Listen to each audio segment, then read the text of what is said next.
Good evening, America, and welcome back to the satirical news dolls, where the truth gets dressed up, the lies get stripped down, and the national circus somehow keeps producing new clowns without auditioning. My name is John Adams. And I'm Candice McKnight. Tonight, we have a special guest at the Dollhouse, someone who narrates political collapse the way Morgan Freeman narrates Penguins. A man who can turn a sentence into a sermon and a scandal into a Shakespeare monologue. Ladies and gentlemen, Lawrence O'Donnell from MS Now. And now, with Donald Trump being judged a failure in every poll of his presidential job performance, the Trump retreat is underway. And the Department of Government Efficiency, we discovered this morning, no longer exists. That doesn't exist, Office of Personnel Management Director Scott Cooper told Reuters when asked about the Department of Government Efficiency status. Reuters reported that today at 8:37 a.m. And so Elon Musk's indefensible plaything, which produced no government efficiency but did deliver the worst cruelty the United States has ever visited upon people outside of war, is no more. In its heyday, the Elon and Donald show lit up the Oval Office, the room filled with reporters and cameras, and Elon Musk never faced a question from those reporters about what he was doing to the 400,000 children who were dying because of his playing with government, because of what he did to the United States Agency for International Development. Not one question from the White House press corps to Elon Musk about that.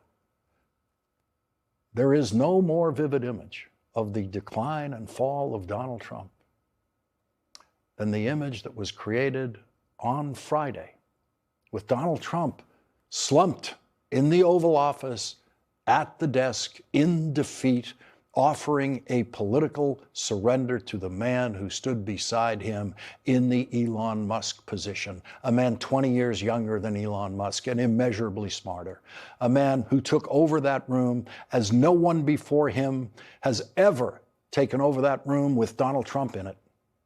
Donald Trump went from calling the man a communist lunatic to glad-handing him publicly like one of Donald Trump's beloved dictators.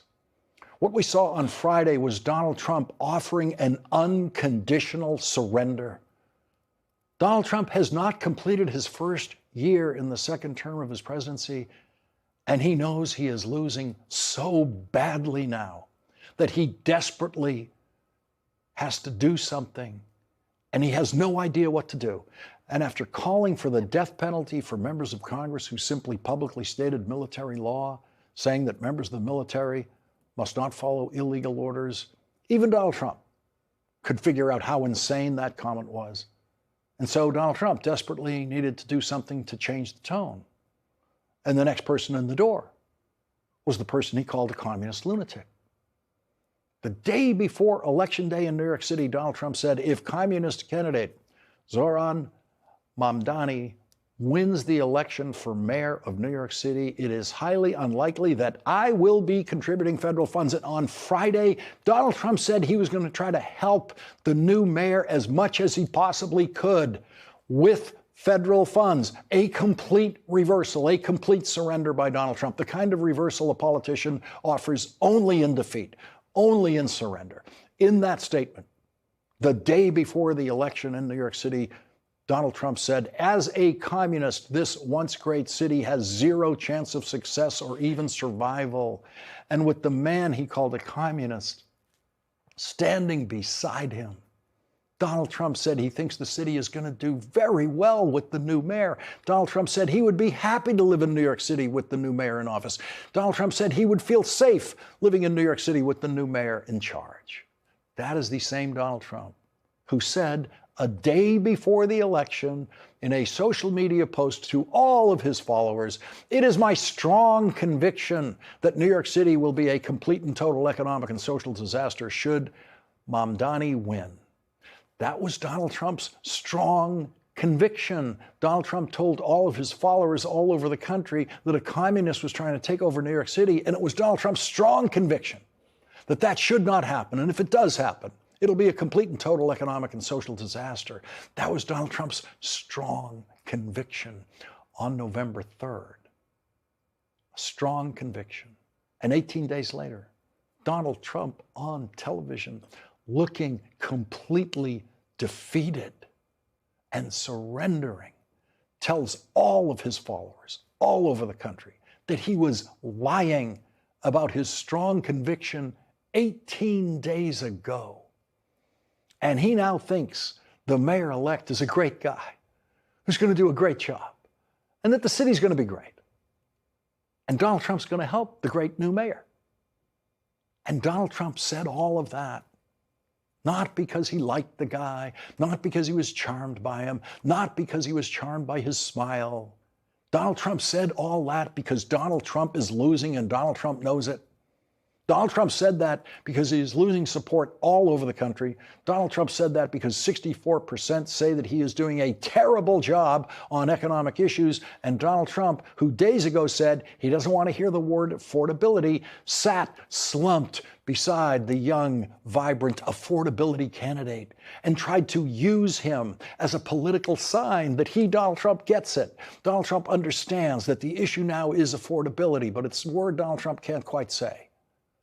And because Donald Trump cannot put his positions in the English language, he thought that the symbol of the new young mayor-elect and Donald Trump getting along, the symbol of Donald Trump getting along with the affordability guy would work for Donald Trump. It was pure, pathetic, losing political calculation by a loser, by a president who presided over a party that just had its worst election day imaginable all over the country, from New York to New Jersey to Pennsylvania to Virginia to Georgia to California. Everywhere there was an election, Donald Trump lost. Everywhere. And Donald Trump knows it. And Donald Trump proved once again on Friday that his words mean nothing. Donald Trump proved that every word he said against candidate Mamdani meant nothing. And that means that every word Donald Trump says in his defense about the Epstein files means nothing. It means every word Donald Trump says about everything means nothing. And Donald Trump is proving that his words mean nothing, proving that now in ways that even his least alert followers can understand. They saw Donald Trump welcome the man he called a communist lunatic and embrace him in the Oval Office. And so Trump followers now see Donald Trump lose not only what they thought were Donald Trump's superpowers, but actually losing in a confrontation with a 34-year-old politician running in his first important election. Donald Trump tried to destroy Zoran Mamdani, and the young man beat the old man. And the old man formally surrendered to the young man and did it on TV. That image captures the decline and fall of Donald Trump as no other image has yet captured. Friday was the day that Donald Trump's previously devoted follower, Republican Congresswoman Marjorie Taylor Greene, announced that she would not run for re-election after Donald Trump's relentless attacks on her because she believed the Epstein files should be released.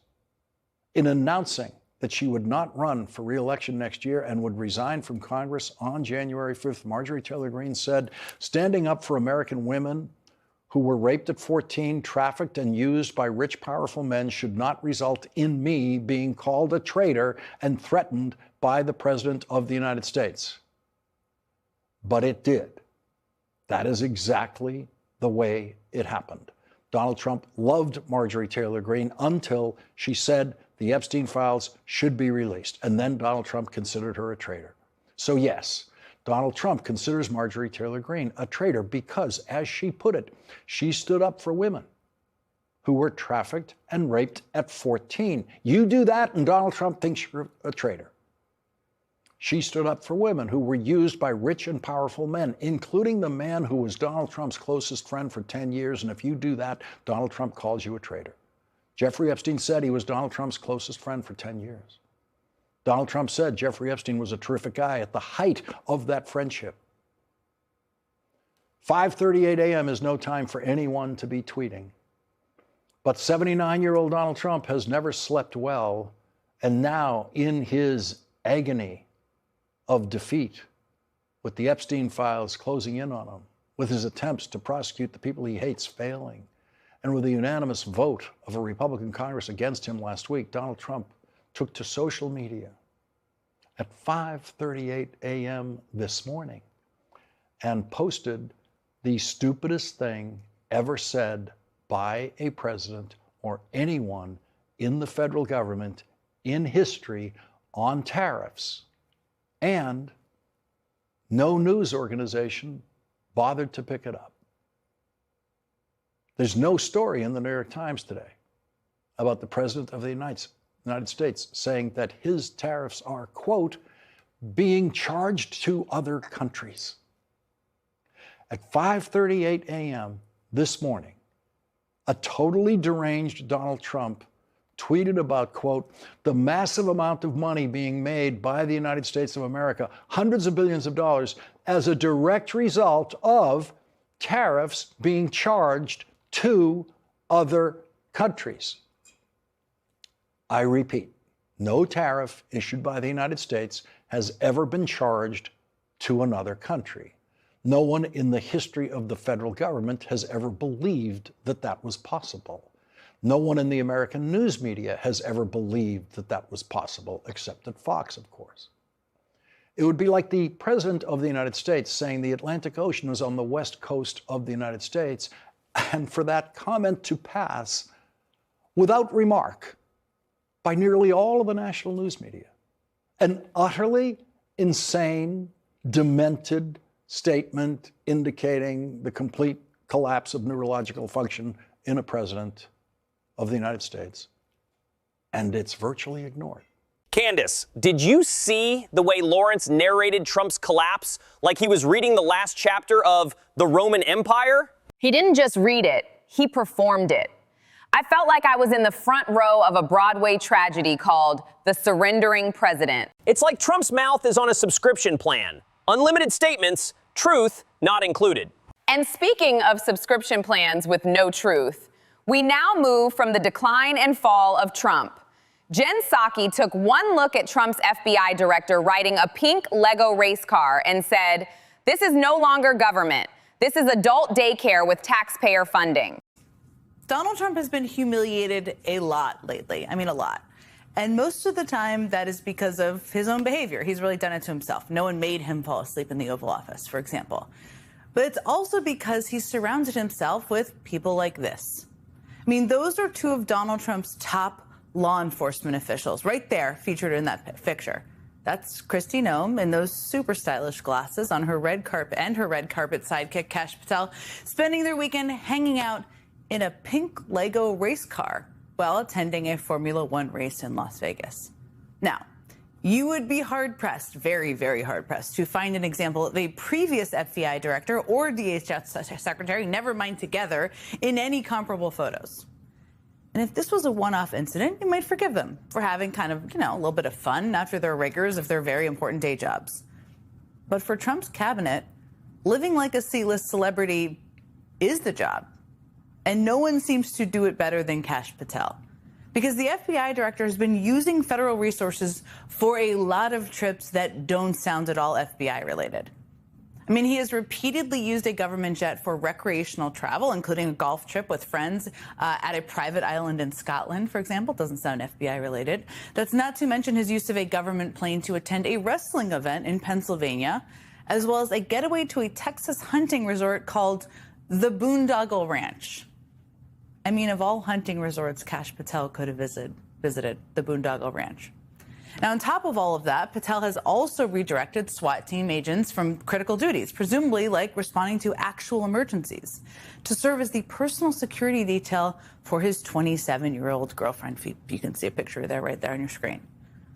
And now his headline-obsessed boss, Donald Trump, is reportedly having second thoughts about choosing him to lead the country's top law enforcement agency.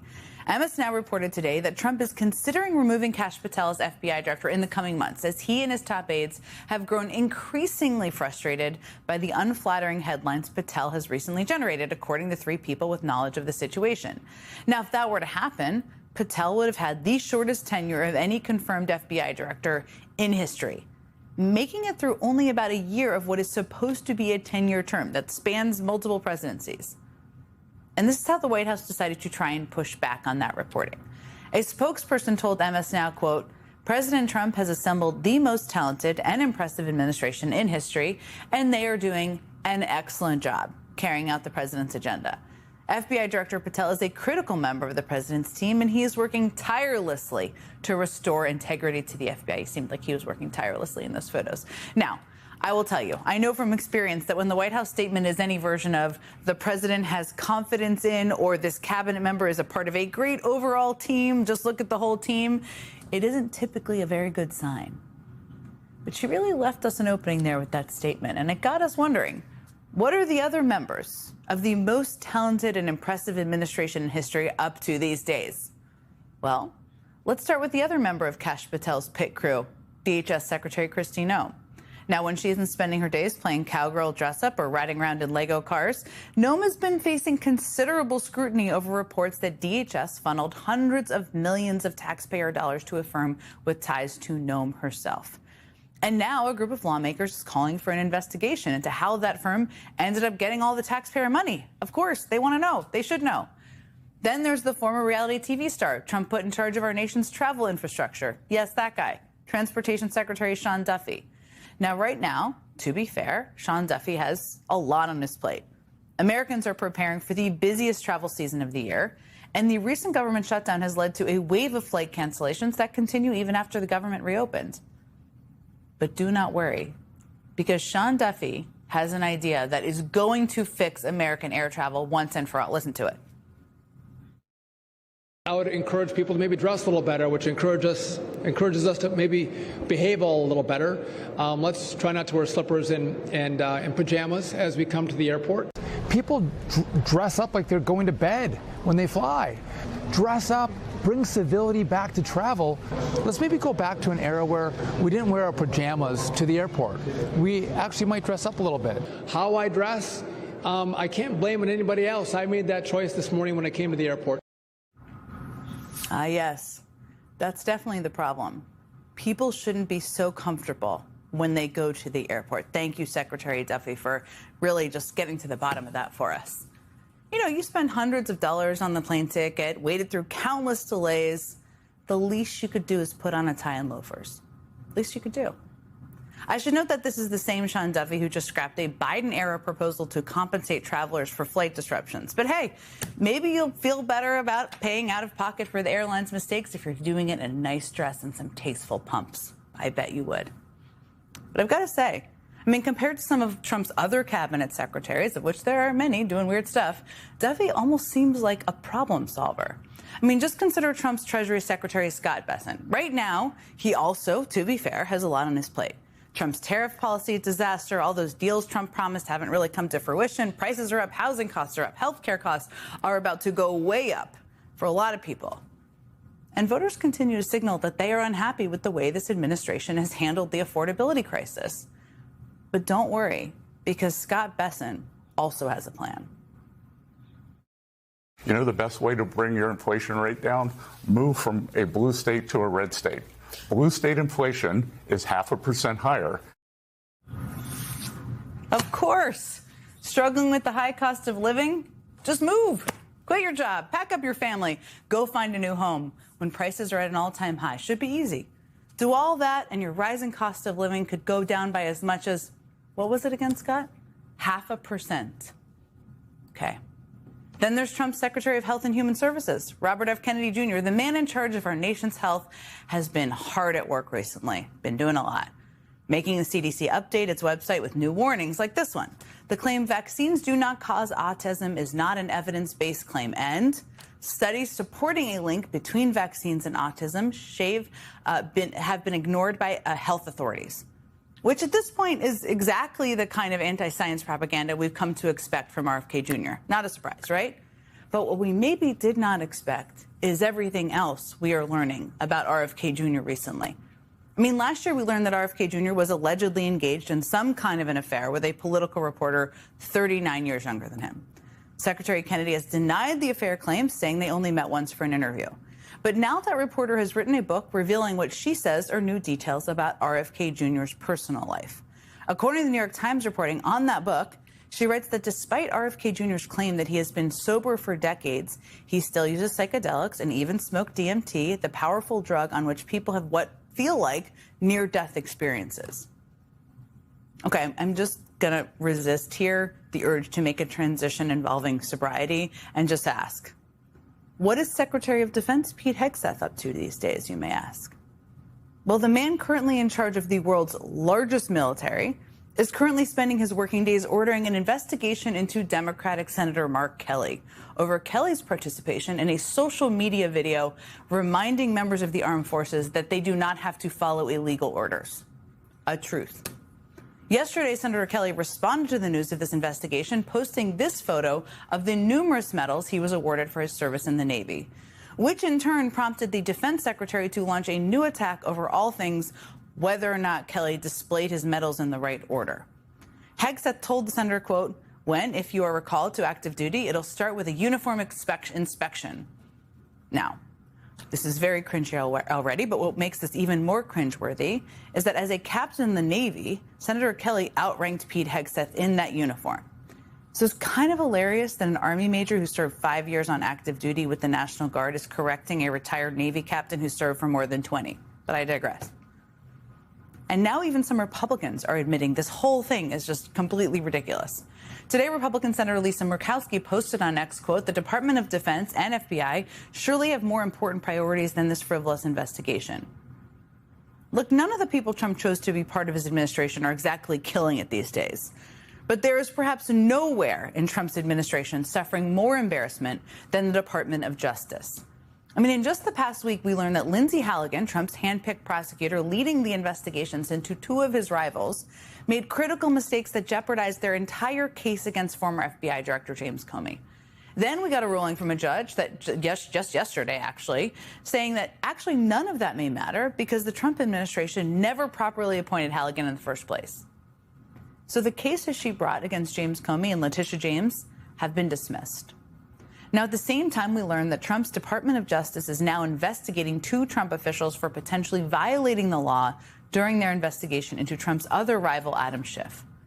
There's perhaps nothing more important to Trump, nothing, in his second term than his revenge tour against those rivals. But somehow, those prosecutions have become the biggest example of incompetence we have seen from an administration staffed by some of the most incompetent people this country has ever seen. There you have it. This is the first cabinet in history where the scandals are more unserious, comical, and made up over-the-top job titles. And somehow the DOJ is the most embarrassing of them all. How do you improperly appoint your own prosecutor? That's like forgetting your own birthday. Jen didn't just roast them, she slow-cooked them over low heat and blasted them with facts. And now the cabinet lives up to the theme of the night: the decline, the fall, and the clown car. That's all for me. Please like and subscribe. See you in the next one. Bye-bye. Until next time, take care.